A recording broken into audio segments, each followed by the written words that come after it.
Happy Friday. Welcome, guys. My name is EK. We got an 8-game slate to talk about in this video. If this is your first time watching, I cover content for daily fantasy sports as well as for player prop sites. The sponsor of this video, that would be Parlay Play. Not familiar with Parlay Play? It is a player prop site where you're building out slips of props.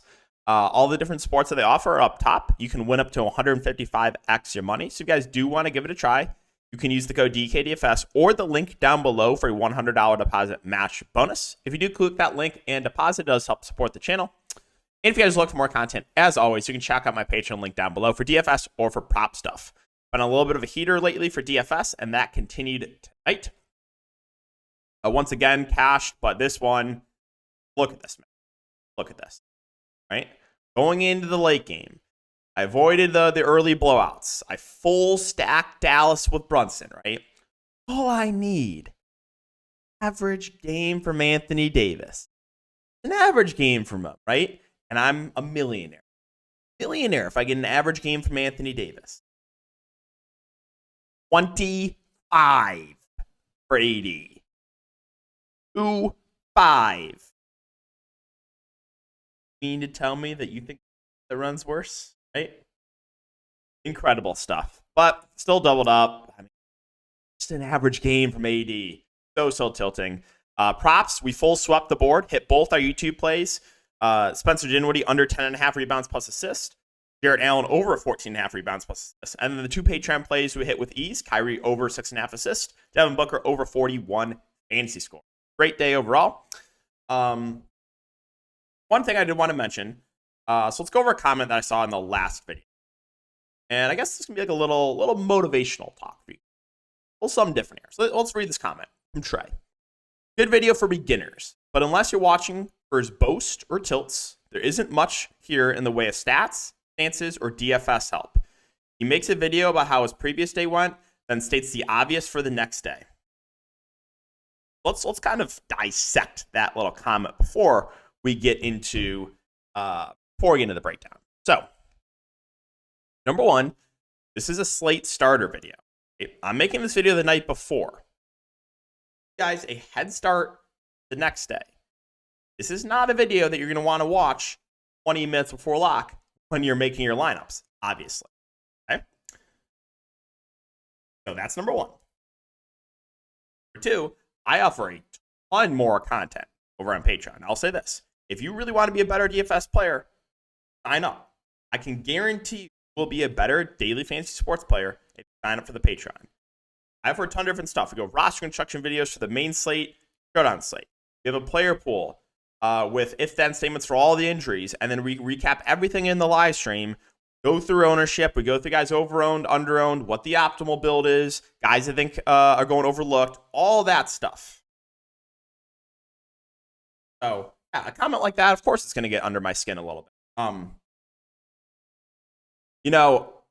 did I get to the point where I'm at in DFS? Did I just randomly became good?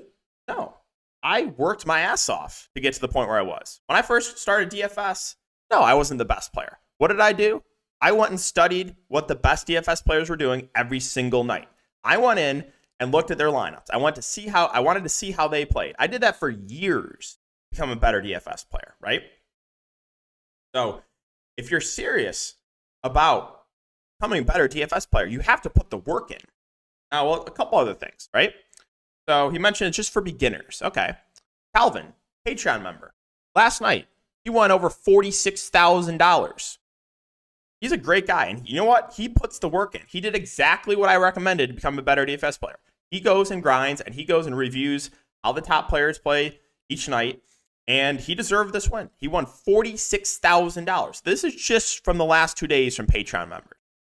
Tristan, $80 into $1,400. Prance, $15 into $600. 5 into $200. Massive day, right? How about this from just a couple weeks ago? Frank won what? $160,000, fellow Patreon member. They're just beginners, right? This is all just for beginners, this content.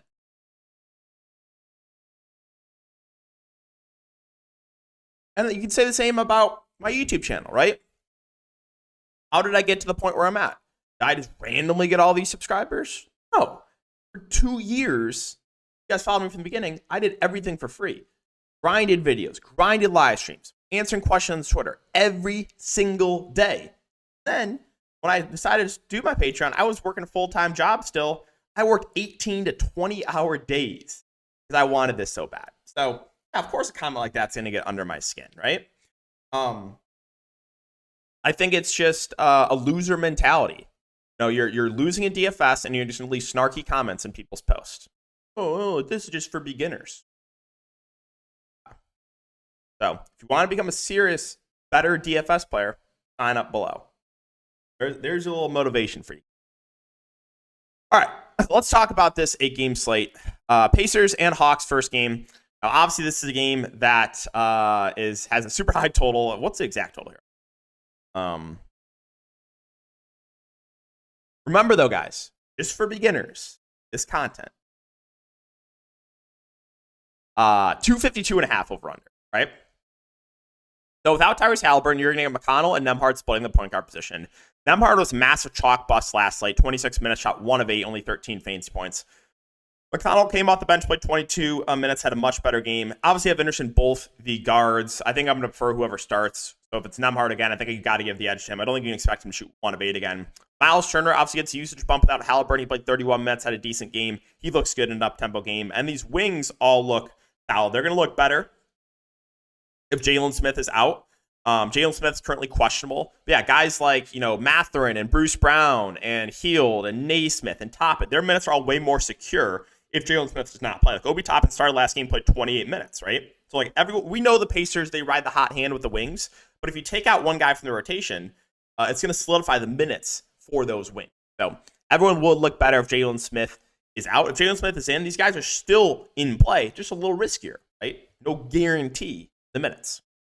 We'll talk through Atlanta. So we got Clint Capella, who is probable, and Trae Young is also probable. There's a lot to like here from the Hawks, in my opinion. Sub 10K Trae going up against the Pacers. Yeah, sign me up for that. DeJounte Murray, 7.2K. He should play high 30s minutes. He looks underpriced. Jalen Johnson, he played a little backup 5 last game with Capella out. But either way, he's going to play big minutes. I think he looks really good.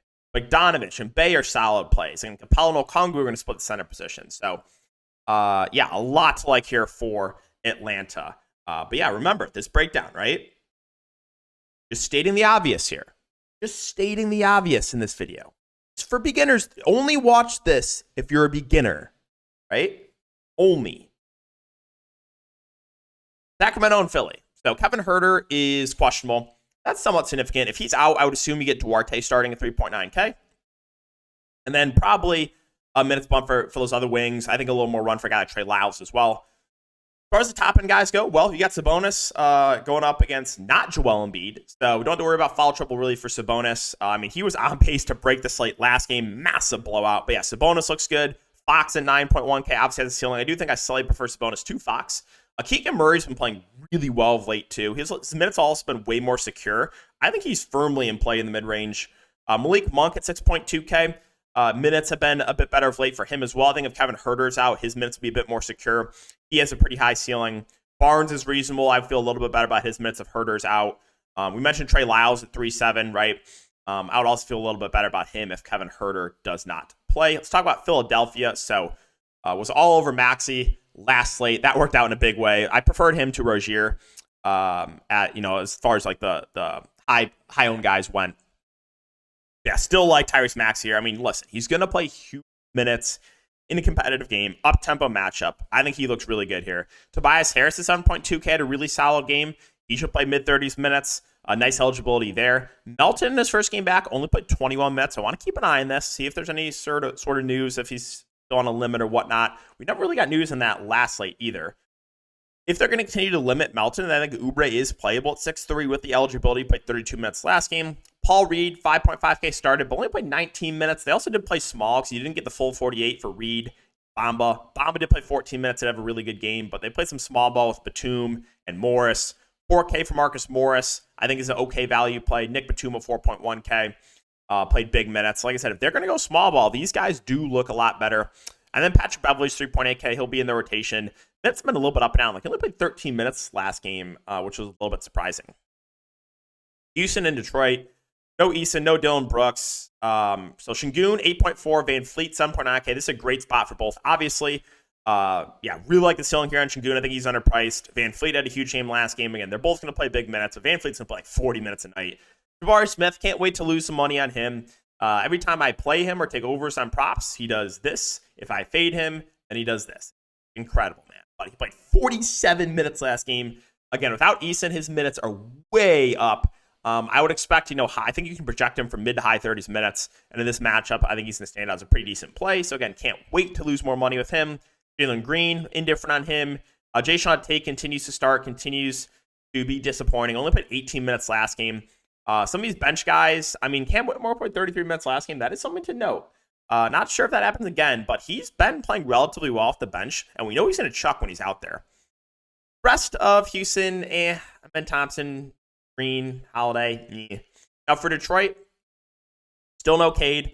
Bojan is probable, and Isaiah Stewart is probable. So with Stewart back, that does make things a little more difficult. I would assume he starts for Livers, and they go Hayes, Ivy, Bojan, Stewart, and Duran. We'll keep an eye on the news for Stewart, see if he's on a limit. He's been out for a bit, but the main Pistons, I'm going to have Anderson again. It's not really the best matchup, but they're playing big minutes if the game stays competitive. So like Duran, I have Anderson for tournaments. I think Ivy would once again be my preferred option. I played him at low ownership last night. That worked out. Killian Hayes, it's such a painful roster, but he should play 30-plus minutes if the game stays competitive. Bojan will get a ton of shots up. I think he's firmly in play for tournaments. Stewart, if he's not on a limit, is viable.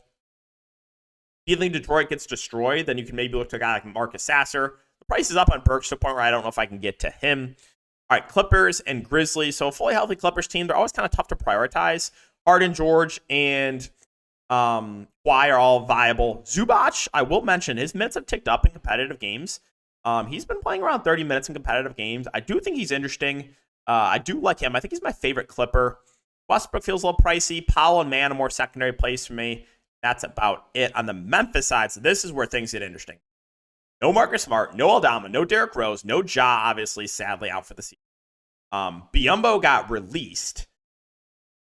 I got to see who exactly is going to be available tomorrow for Memphis with some of these end-of-the-bench guys. But, Bane and Triple J are going to run this offense, right? 9.1 for Bane, 8K for Jaren Jackson. Both these guys have a pretty high ceiling. There is, some blowout risk. This is really bad, and the Clippers are actually pretty good. But yeah, those two obviously have a pretty high ceiling. Vince Williams should start. He should play big minutes. I think he's pretty safe. Assuming Xavier Tillman's going to start at the 5. They don't really have any other bigs. I think Xavier Tillman looks good, assuming he starts. You took a good minutes for Luke Kennard and Zaire Williams. Kennard has a ceiling. He's making his shots. Zaire Williams, nice eligibility. He's a guy that could play if the game blows out, depending on what they do with the starting lineup. Conchar, 4K. I think he's going to have to play good rotation minutes. He looks good. David Roddy played some good minutes last game. There's just a lot to like here for Memphis because they're so shorthanded.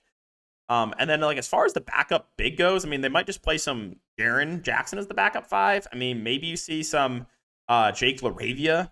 But like I said, I want to see who exactly is available. Starting lineup, my guess is they go something like Bane, Kennard,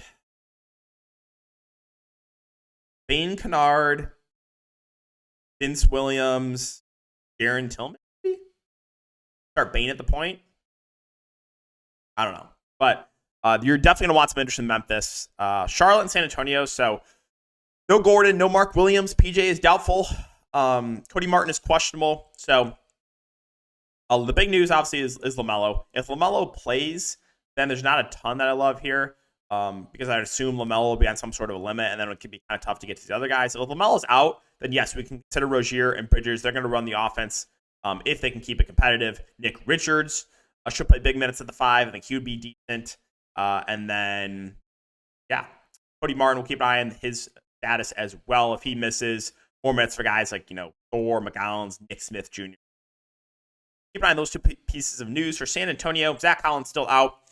Wembanyama's in a smash spot. He has just been crushing in limited minutes. Look at this. 26 minutes, 50 fantasy points. 25 minutes, 54 fantasy points. 21 minutes, 50.5 fantasy points. You got to have interest in him. I just wish they would play him more. The rest is San Antonio, Vassell, Keldon, both reasonable plays. You got Trey Jones, 6.2K. He's been starting the point. He should play 30-plus minutes. I think he's a relatively safe option. Jeremy Sohan should play, high 20s minutes. Another relative safe option, a good matchup. I don't really think I get to anyone else, though, on the Spurs. Golden State and Chicago, so no Chris Paul, no Draymond, no Moody, no Gary Payton. I assume they go with that same starting lineup. I guess, depending on, they've been switching up the big with like Looney and Jackson Davis and Saric, but you should get Steph, you should get Clay, you should get Kuminga, and then probably want to put Dempsey/Wiggins, and then one of the big. Yes, Steph Curry, 9K. I think he's in play for tournaments. Obviously, this Golden State team has been struggling, but he is a guy that can go for 50-plus anytime he touches the court. Like Thompson, 6.1K. You know what I'm going to say about him. The ceiling's there. Floor's been pretty low on him this season, though. Podziemski, we'll keep it on the starting lineup, but he should play around 30 minutes. He's a guy that can stuff the stat sheet. I think he looks decent. Kuminga, 5.6K. Assuming he continues to start, I think he should play high 20s to low 30s minutes. The big rotation, again, is where it gets tricky. So they're going to go the hot hand of Jackson Davis, Saric, and Looney. Wiggins' minutes have not been great, but he's really bad of late. But he is relatively cheap, so I think you got to at least consider him. You're probably going to see some Corey Joseph in the rotation, especially with Moody out. It's not exciting, but he's 3.2K, so I guess you consider him. But for Chicago, they're basically fully healthy. But the price points are not bad in these guys. 7.4 for LaVine, 7.4 for Kobe, 7.3 for Vooch, 7.1 for DeRozan. And it's like, yeah, we got to consider these guys. LaVine had a huge game in overtime last game. Kobe White, he's just playing huge minutes no matter what. And he's been dominating even with everyone healthy. Vooch played big minutes last game. DeRozan is 7-1. Like, Bulls, I kind of wish they were priced up because I don't really want to play them, but I think they're all underpriced. LaVine, Kobe White, Vooch, DeRozan. The issue here is picking between these guys, but might be Kobe White's your best option. That's so weird to say. Kobe's been playing really well. Don't know if we can get to Drummond at 5.5. His minutes ticked way down. I don't know if I can mess with the value either.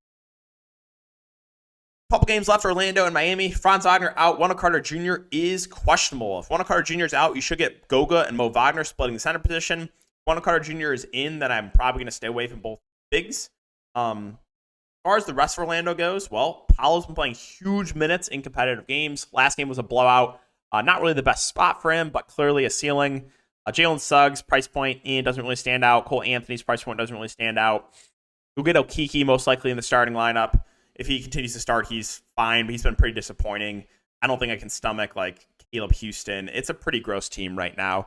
But yeah, if you think they can keep it competitive, I think you got to have some interest in a guy like Paolo. Miami, Hero questionable, Jimmy doubtful, Martin questionable, Lowry doubtful. Miami has been running a pretty tight rotation of late. We'll keep an eye on the Hero news. That's big. If Hero's out, then obviously usage bump to everyone, and then Bam would be the number one guy on offense. Bam would look really good. So this seems a little bit tough to talk about right now, but yeah, again, guys like Jaquez, Duncan, Jovic, J. Rich, Highsmith all look way better if Hero's out. And again, they've been running like an 8-man rotation last couple. Kevin Love, he's been playing some backup 5. He's been playing some alongside Bam too. So Miami a bit hard to talk about, but again, keep an eye on that news. And the final game, Portland and Minnesota. So talk about Portland. They are awful. A lot of ball risk in this game. Don't think we see Ayton. We'll keep an eye on the news for Brogdon. Walker sat again. This is Brownstall. Shaden Sharp got injured. I don't think he'll play tomorrow.